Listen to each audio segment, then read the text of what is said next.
স্বাগত আজকের বাংলাদেশে। আপনাদের সঙ্গে আছি আমি খালেদ মহিউদ্দিন। দেশের রাজনীতিতে নিউটনের তৃতীয় সূত্রে সার্থক প্রয়োগ চোখে পড়ে, তবে অনেক সময় নেতাদের ক্রিয়া প্রতিক্রিয়া থাকে বাস্তবতা বিবর্জিত নানা উপাদান, আবার সুবিধা মতো সময়ের মুখে কুলু পাটার কৌশল ও দক্ষ তারা এখানে এসে যেন ব্যর্থ নিউটনের গতি সেই সূত্র। এসব নিয়ে আজকের আলোচনা প্রতিক্রিয়া কথা বলতে স্টুডিওতে আছেন যুব মহিলা লীগের সাধারণ সম্পাদক সাবেক সংসদ সদস্য অপু উকিল, আছেন গণসংহতি আন্দোলনের প্রধান সমন্বয়কারী জোনায়েদ সাকি, সুপ্রিম কোর্টের আইনজীবী ব্যারিস্টার পারভেজ আহমেদ এবং জাতীয় পার্টির চেয়ারম্যানের উপদেষ্টা ব্যারিস্টার শামীম হায়দার পাটোয়ারি। স্বাগত আপনাদের।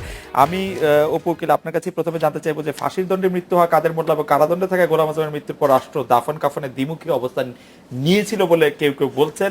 আপনাদের এইটাকে কি আপনি অবস্থান বদল বলবেন নাকি এটা একটি স্বাভাবিক ঘটনা, স্বাভাবিক একটি দিয়েছি? দেখেন, আমরা এর আগেও দেখেছি যখন ফাঁসি না হয়ে আজীবন দণ্ড দেওয়া হয়েছিল তখন বলা হয়েছিল যে আওয়ামী লীগের সঙ্গে আতাত করেছে জামাত। আর এবার যখন ফাঁসি হয়েছে তখন আবার এই কথা না বলে বলেছে যে আওয়ামী লীগ ফাঁসি দিল, এটা ফাঁসিটা এই অবস্থানটা ঠিক হয় নাই। তো এই যে দ্বিমুখী যে কথা বলার টেন্ডেন্সি আওয়ামী লীগকে নিয়ে, এখন দাফন কাফনের যে বিষয়টা, আমি মনে করি যে বাংলাদেশের মানুষ এই যুদ্ধাপরাধী, রাজাকার, জঙ্গি এদের রাজনৈতিকভাবে, সামাজিক, অর্থনৈতিকভাবে এতটাই এরা মিশে গিয়েছে বাংলাদেশের মানুষের সঙ্গে যে তারা অন্যান্য দেশে যেমন যুদ্ধাপরাধীদের বিষয়ে আমরা দেখেছি যে এরিক প্রিবের লাশের কাছে জনরোষ ঘটেছে, সেই 100 বছরে মারা গেছে, সেখানে ইরাকে রোমের লোকজন ছুটে গিয়ে সেই দাফন করতে দেয় নাই, লাশ অন্য জায়গায় রাতের অন্ধকারে সরিয়ে ফেলতে হয়েছে। কিন্তু বাংলাদেশের জনগণ সেই সহনশীলতা চলে এসেছে। এটার কারণ হচ্ছে যে আমরা দেখেছি যে এই স্বাধীনতা বিরোধী গোষ্ঠী এদেরকে এমনভাবে বাংলাদেশে মানুষের মধ্যে মিশিয়ে দিয়েছিল যে জনগণ অনেকটাই সহনশীল হয়ে গিয়েছিল, এবং যে কারণে ওই জনবিস্ফোরণটা হয়তো ঘটে নাই। এবং এখানে সরকার আওয়ামী লীগ সরকার রাষ্ট্রীয়ভাবে কোনো ধরনের, যেটা বিগত দিনগুলোতে ঘটেছে যে যুদ্ধাপরাধীদেরকে লালন পালন থেকে শুরু করে কিংবা কোনো জঙ্গিদেরকে লালন পালন, যেটা আমরা দেখেছি বিগত দিনগুলোতে রাষ্ট্রীয়ভাবে যে কাজগুলো করা হয়েছে, আওয়ামী লীগ সরকার কি এমন একটি উদাহরণ আছে যেটাতে কোনো একটি অন্যায় কাজে রাষ্ট্রীয়ভাবে সমর্থন দিয়েছে? সেটি দেয়নি, করেও নেই বা করতে পারেও না।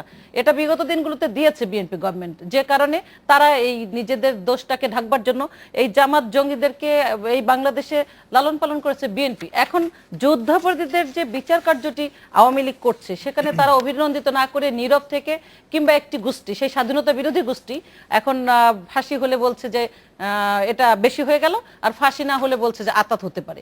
তো এই দ্বিমুখী আচরণটা সরকারের না, আমি মনে করি যে আমরা আসলে ওই প্রসঙ্গে যাচ্ছিলাম না। যাই হোক, ওই দাফন কাফন প্রসঙ্গে নিশ্চয়ই আবার পরে আপনি কথা বলবেন। আমি জোনায়েদ সাকি আপনাকে জানতে চাইবো যে নিজামী মীর কাসেমের ট্রাইব্যুনালের রায় এবং কামরুজ্জামানের চূড়ান্ত রায়ের পর জামায়াত আওয়ামী লীগের রাজনৈতিক অবস্থা নিয়ে আপনার পর্যবেক্ষণ জানতে চাইবো। চলতি বছরেই আতাতের অভিযোগ তুলেছিলেন আপনারা।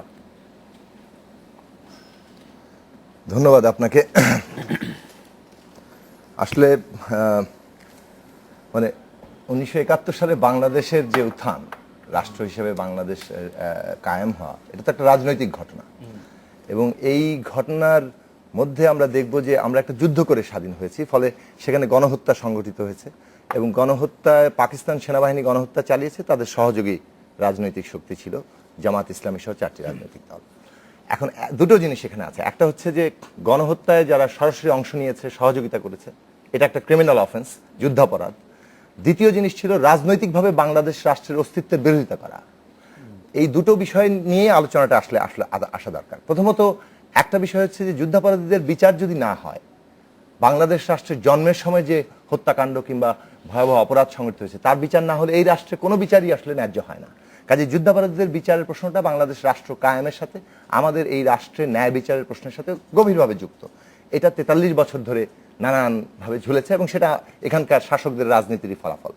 দ্বিতীয় যে জিনিসটা, যেটা আমরা দেখেছি যে আজকে যুদ্ধাপরাধীদের শক্তি অনেক বৃদ্ধি পেয়েছে, এর কারণটা খুঁজতে হবে কিন্তু ওই জায়গায় যে রাজনৈতিক বিষয়টা ছিল, যে যুদ্ধাপরাধীদের যে রাজনৈতিক দলগুলো তারা বাংলাদেশ রাষ্ট্রের জন্মের রাজনৈতিকভাবে বিরোধিতা করেছে, তাদের কিন্তু এই রাষ্ট্র কায়েম হওয়ার অর্থ হচ্ছে তাদের আর রাজনীতি করার অধিকার থাকে না। ওই নামে কোনো দল বাংলাদেশে ক্রিয়াশীল থাকার কথা না। শুধু তাই নয়, এর আরেকটা গুরুত্বপূর্ণ দিক হচ্ছে মুক্তিযুদ্ধ তো একটা রাজনৈতিক প্রতিশ্রুতি দিয়েছিল। সংক্ষেপে বললে অসাম্প্রদায়িকতা, সার্বভৌমত্ব, গণতন্ত্র এবং সমতার প্রশ্ন, এই প্রশ্নগুলো আমাদের জাতীয় জাগরণের মূল মন্ত্র ছিল। এই প্রতিশ্রুতি অনুযায়ী বাংলাদেশের পরিচালনা হওয়ার অঙ্গীকার ছিল 71 সাল। এইটা হওয়ার ভিত্তিতে কিন্তু এর বিপরীত শক্তিগুলোর নিশ্চিহ্ন হওয়ার কথা। কিন্তু বাংলাদেশ ৭২ সাল থেকে আমরা দেখব যে মুক্তিযুদ্ধের প্রতিশ্রুতি অনুযায়ী পরিচালিত হয়নি, এবং এখন পর্যন্ত এটাই প্রধান বাস্তবতা যে মুক্তিযুদ্ধের বিপরীত স্রোতে বাংলাদেশ হাঁটছে। যদি আপনি অসাম্প্রদায়িকতার ক্ষেত্রে দেখেন, আপনি যদি সার্বভৌমত্বের প্রশ্নে দেখেন, আপনি যদি গণতন্ত্র এবং সমতার প্রশ্নে দেখেন, এই বিপরীত স্রোতে হাঁটার ফলে এবং যারা সংবিধান রাষ্ট্রধর্মের উপস্থিতি দেখে, হ্যাঁ, বিপরীত শক্তি মুক্তিযুদ্ধের, তারাই কিন্তু শক্তিশালী হচ্ছে। আপনি মুক্তিযুদ্ধের চেতনার কথা যখন বলা হয়, সেটা যদি কেবলমাত্র যুদ্ধাপরাধী নির্দিষ্ট ব্যক্তিবর্গের বিচারের প্রশ্নে আটকে যায়, মুক্তিযুদ্ধের আকাঙ্ক্ষায় বাংলাদেশ পরিচালিত না হয়, তাহলে কিন্তু মুক্তিযুদ্ধের চেতনাকে খণ্ডিত করা হচ্ছে, এবং এই খণ্ডিতকরণের ফলাফলটাই হচ্ছে বাংলাদেশে আজকে যুদ্ধাপরাধীদের শক্তিদের বিরাট দাপট এবং তাদের বাড়ন্ত।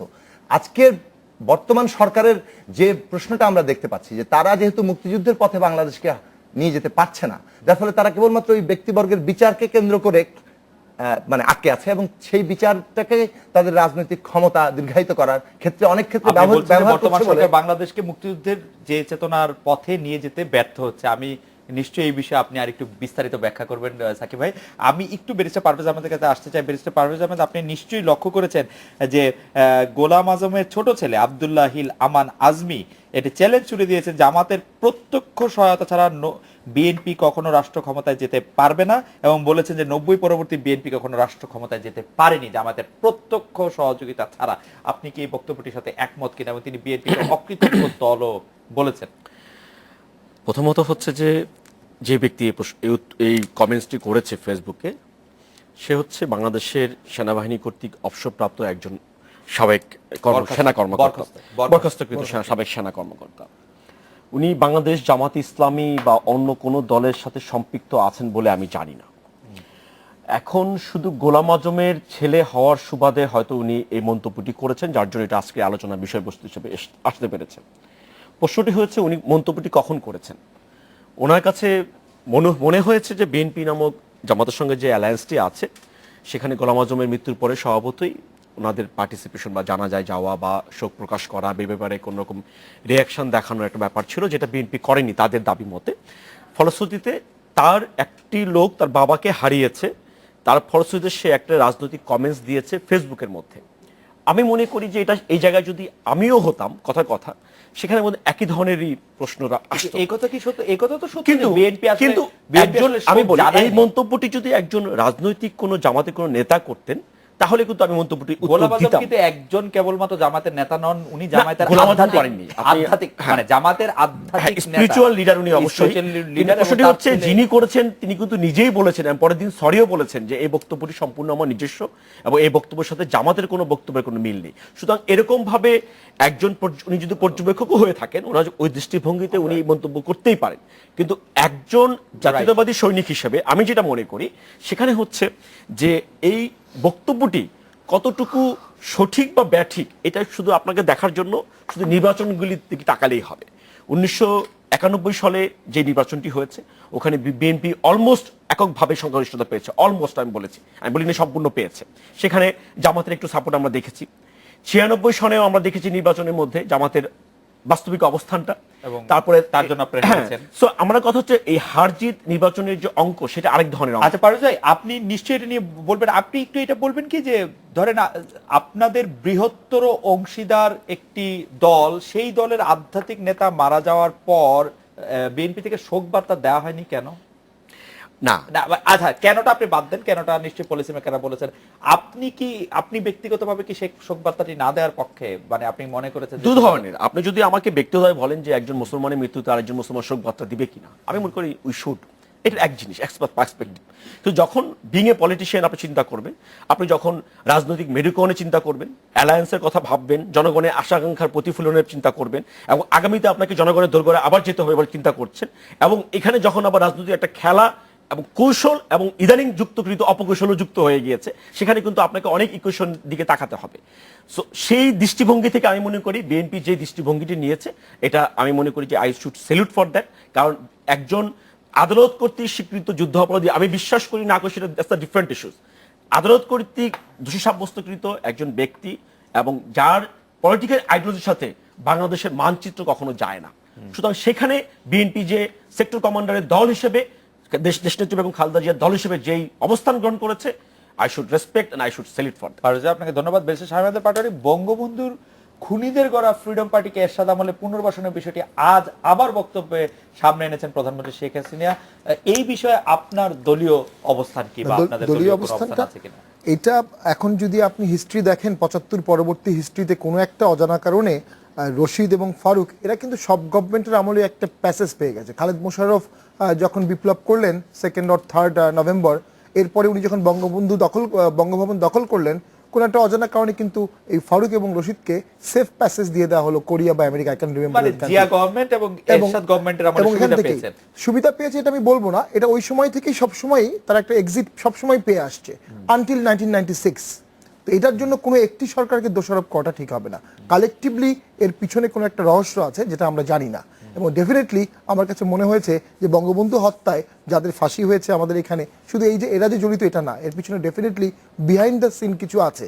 কারণ তা না হলে খালেদ মোশাররফের মতো বঙ্গবন্ধু ভক্ত লোক বঙ্গভবন দখল করে প্রথম যে কাজটি করার কথা ছিল সেটি হচ্ছে বঙ্গবন্ধুর হত্যাকারীদের ডাইরেক্ট গুলি করা। এটি গুলি না করে উনি তাদেরকে সেফ প্যাসেজ দিয়ে দিয়েছেন। এটা এই বইটি আছে, অ্যান্থনি মাসক্রানজের এই বইটির মধ্যে আজকেই পড়লাম। তো বেসিক্যালি তো সেখান থেকে কিন্তু জিনিসের এই যে ঘটনার বাইরে ঘটনা, ঘটনার ভিতরের ঘটনা আর ঘটনার বাইরে যে একটা চক্র আছে এটা কিন্তু বোঝা যায়। কোনো একটা কারণে বঙ্গবন্ধু হত্যার সেই রহস্যটা কিন্তু উদ্ঘাটিত হয়নি, এবং এক্ষেত্রে আমি বলবো আওয়ামী লীগ কিছুটা ব্যর্থ যে ওইদিকে আওয়ামী লীগ কখনো যায়ওনি, বা যারা আমরা বঙ্গবন্ধুকে সবাই ভালোবাসি আমরা এটার ফেয়ার ট্রায়াল চাই, এবং বিহাইন্ড দ্য সিন আরো কেউ ছিল কিনা এটা জানতে চাই। কারণ পরবর্তীতে আজকে জেল হত্যা দিবস, ওই কনসিকুয়েন্সি জেল হত্যা দিবস হয়েছে, পরবর্তীতে আরো অনেকগুলো ঘটনাই কিন্তু ওর সাথে কানেক্টেড, ওই নেক্সাসটা কিন্তু আমরা ধরতে পারিনি। খালেদ মোশাররফ ফারুক রশিদকে সেফ প্যাসেজ দিয়েছেন, সেটি অ্যান্থনি মাসকারেনহাস তার এই বইটিতে হয়তো কিছুটা ইঙ্গিত দিয়েছেন বটে, কিন্তু পরবর্তীকালে কিন্তু তিনি কোনো রকম কোনো মানে যৌক্তিক কোনো কিছু দিয়ে আসলে এটা সাবস্টেন্সিয়েট করতে পারেন না আসলে। কারণ খালেদ মোশাররফের হাতে সেই সময় অতটা ক্ষমতা ছিল কিনা সেটাই আসলে অনেক। বঙ্গভবন উনি সারাউন্ডেড করেছিলেন এবং ওখান থেকে ওনার পারমিশন ছাড়া বের হওয়া ওই সময় ফারুক রশিদ ছিলেন না, তারা আবার একটু দূরে ছিলেন। যাই হোক, সেটা অন্য আলোচনা। 10 সেকেন্ড একটা শব্দ যোগ করতে চাই। যেমন আজকে মাননীয় প্রধানমন্ত্রী এই কথাটা কিন্তু তুলেছেন যে জাতীয় চার নেতা হত্যার কেন্দ্রের ক্ষেত্রে জিয়াউর রহমানের একটা ভূমিকার কথা বলেছেন। আমরা কিন্তু প্রত্যেকেই জানি যেদিন এই চার নেতা নিহত হন সেদিন কিন্তু শহীদ রাষ্ট্রপতি জিয়াউর রহমান ছিলেন বন্দী, মানে প্রকোষ্ঠে ছিলেন, কারান্তলে ছিলেন। উনি তখন কিন্তু আর্মিতে ছিলেন না। ওই মুহূর্তে কিন্তু আর্মি চিফ ছিলেন খালেদ মোশাররফ। এটি ইতিহাসের এই সত্যটা কিন্তু মেনে নেওয়া উচিত। ওই সময় বিরোধী দলীয় নেতা ছিলেন আমাদের বর্তমানে যারা তখন কামানে উঠে নাচানাচি করেছিলেন তারা ওই মুহূর্তে, এবং খালেদ মোশাররফ ওয়াজ ইন পাওয়ার চেয়ারের মধ্যে ছিলেন, এবং জিয়াউর রহমান ছিলেন জেলখানায়। তো একজন জেলখানায় বন্দী লোককে খুনি বলা, মানে এটা আসলে আমাদের রাজনৈতিক জানি না এটা হর্সেস মাউথ থেকে বলা, মানে জেনে বলা হয় নাকি কাউকে কোনো খুশি করার জন্য বলা হয়, এটা একটু চিন্তার বিষয় কিন্তু আমাদের, মানে ভাববার বিষয় যে আমরা আসলে কি বলছি।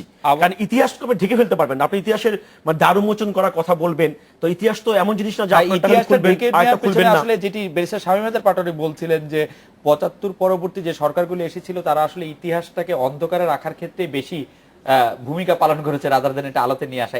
এখন চট করে চাইলেও সেটা কতটা পারা যাবে আমরা বিরতির পর ফিরে এসে সেই আলোচনা নিশ্চয়ই কিছুটা শুনবো আপনাদের কাছে।